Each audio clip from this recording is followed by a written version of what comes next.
everyone, Krista Moser here, and guess what today is? I get to show you my latest pattern.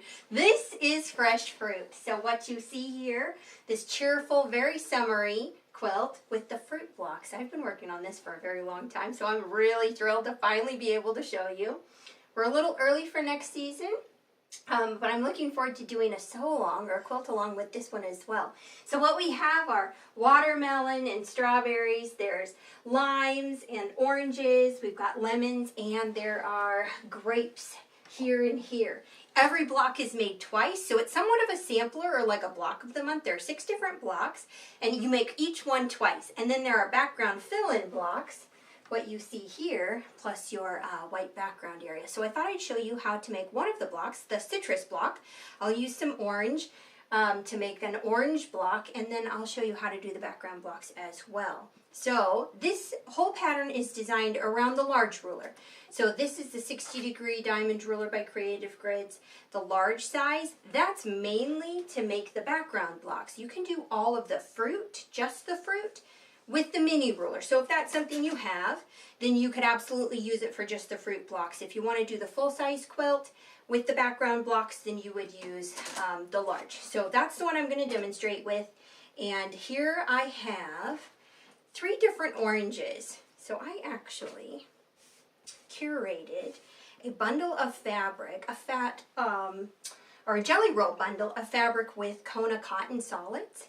Something I've never done before, where I actually curated my own collection of Kona cottons, and each one of these strips, you get 2 of each color, and each one is used in this quilt. So I kind of gathered my fruit colors and put my special touch in there as far as what I wanted for different fruit. So I'll kind of go through those here in a minute, but what I've got in there are 3 different oranges, so that's what we have here. So I've got a dark, a medium, and a light.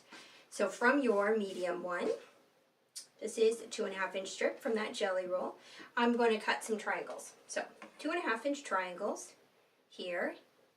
I'm just using the nose of the ruler, just the small tip. This is why I say you can use the mini ruler for this, because it will get you these same sizes. But I'm just cutting 2.5-inch triangles here. And then I'm going to turn the ruler to get the next one. Now I'm cutting through 2 layers, so I actually have 4 here. And I only need 3 for each orange. Now I'm going to turn my blocks around, stack them up, and I'm just going to use the flat nose of the ruler to trim the tips off. This is something I've been doing more and more of. It makes a big difference. It really is worth the extra little effort to do this, because your pieces just line up so well, and you don't have frustration when piecing odd size shapes together. Okay, now we've got the dark one here. Now I had trimmed one of my jelly roll strips down to 1.5 inches, so that's what I have for the dark one and the lightest one. So what I'm going to do is cut some trapezoids. So here for the darkest one, I'm going to line it up with the 4.5-inch line. So these are still working on the triangle side of the ruler where the lines march up towards the tip. These are the dashed lines going across. So I've lined it up on the 4.5 and the little starburr lines on the other side. Trim on both sides here. Turn the ruler, and now the 4.5-inch line comes down from the top. And one more cut, just enough. And I'm going to do like what I did before. I'm going to put these pieces right on top of each other and trim the little tips off these outside edges here. So here, there's that. And one more. Okay. This is just for one orange block. All right, my lightest shade.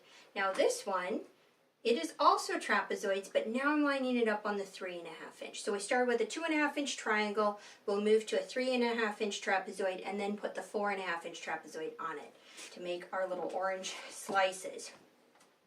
Okay, and turn it around.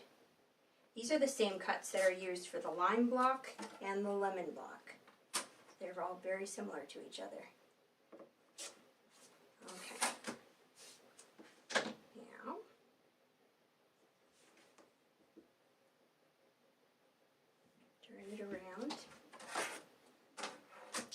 of these cuts that I just showed could have been done with the mini ruler as well.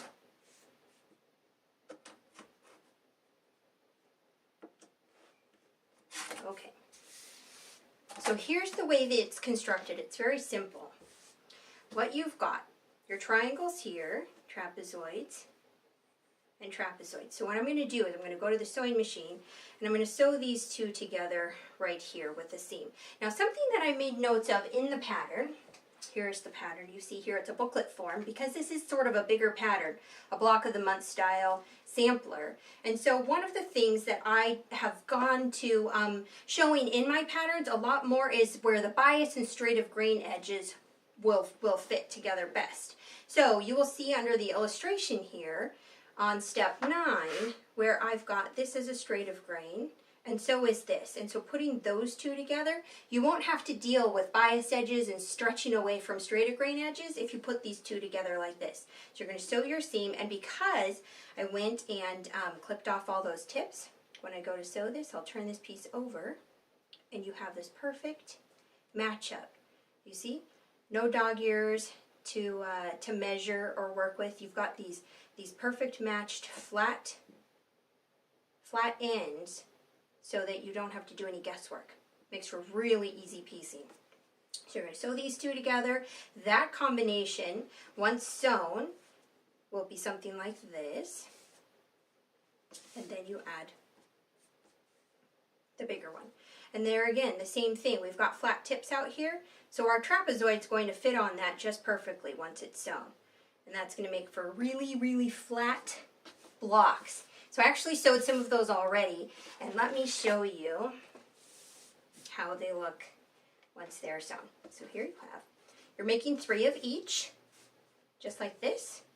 So I've got my seams all pressed open. That seems to really help with bulk and making everything lay really flat. So I've done that quite a bit now. So if I want my orange slice to be going, this way, now here's my background. You can kind of put it in. So you're building these blocks half and half, like this. So half here and half here. This makes it so you don't have to do Y seams. So when we're going to assemble this whole thing coming together here, if you keep them split like this, no Y seams, so you don't have to contend with those either. Now I can change the direction of this block and just swivel it with doing the same exact pieces to this point. But now I've just turned the direction. So let me show you the rest of the blocks. Here's the way the orange block is going to be, or the citrus block. Now, if you've got that one done, here is the lemon. See how it's going the other direction? That's all I did, was just turn the direction of those pieces. Same pieces, same cuts and everything. They just get sewn in a slightly different arrangement. So here's the lemons. Here we have the limes. Here we have watermelon. Isn't that cute? Then we have the strawberry blocks. And last but not least, we have the grapes, which are my favorite. I just love the grapes. So all of these blocks together, you can see how cute those look together. Aren't they fun? They all come from these different colors. So what I'll show you here, the lemon uses the 3 colors of yellow. I already showed you the orange, which is these 3 colors of orange. And now we have 3 colors of red, 3 different reds. That makes up the strawberry.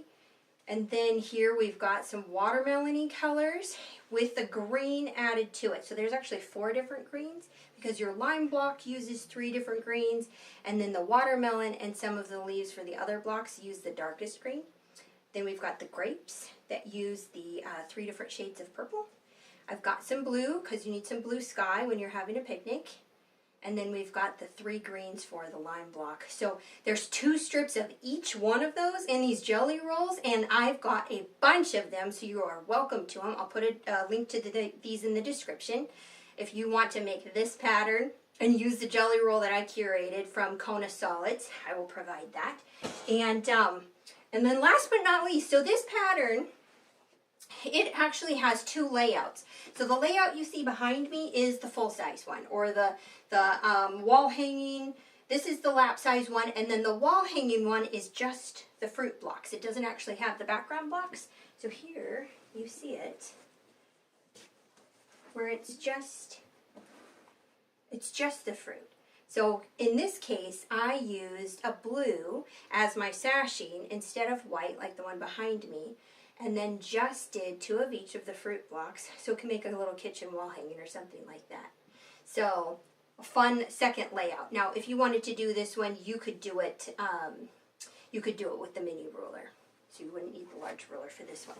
So why don't I show you one more thing, and that is the background block. So you've got this jelly roll, you've made all your fruit blocks. It doesn't use the entire jelly roll for these fruit blocks. You have some extra, and you don't want to waste them.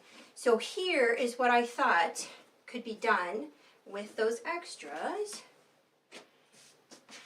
and that is those background blocks. No waste, right?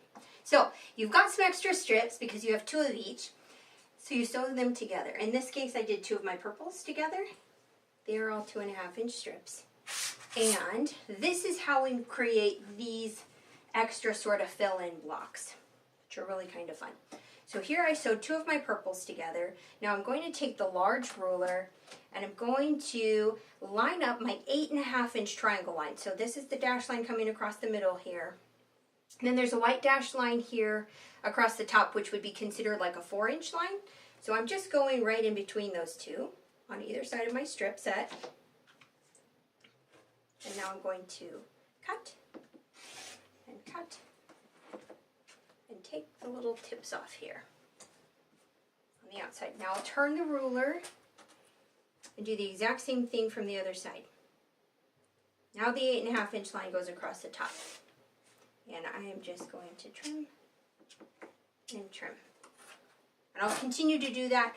I'll get a few more blocks, but this is how they come together. You see how cute that is? Just little striped hexagons. So that's what we do to create these blocks here. And use up the last of your jelly roll. So makes for a pretty great use of all the fabric in the roll itself. All right, so what I'm going to do is I'm going to put a link to the jelly roll, the pattern, which is called Fresh Fruit Sampler, in a booklet form. And it comes with both patterns that I showed you, both layouts, the large one and the small one, all the fruit blocks. And then also, if you want your background and your binding, I used like a red and white check, kind of a gingham check, like a picnic blanket binding. So we've got that as sort of a secondary add-on to the kit. I'll put a link to that as well. So if you want to do the whole thing, the whole layout with the white background and the binding, be sure to look for that. And the pattern will be sold separately, so you can kind of decide which way you want to go. I hope you thought this was fun. I'm very happy with this quilt, and I'm really excited to share it. And like I said, we're going to do this as a quilt along sometime after the first of the year. So if you would like to join in on that, get on the email list at KristaMoser.com. Just subscribe, and you will get the information for that quilt along when we announce it. Thanks for watching.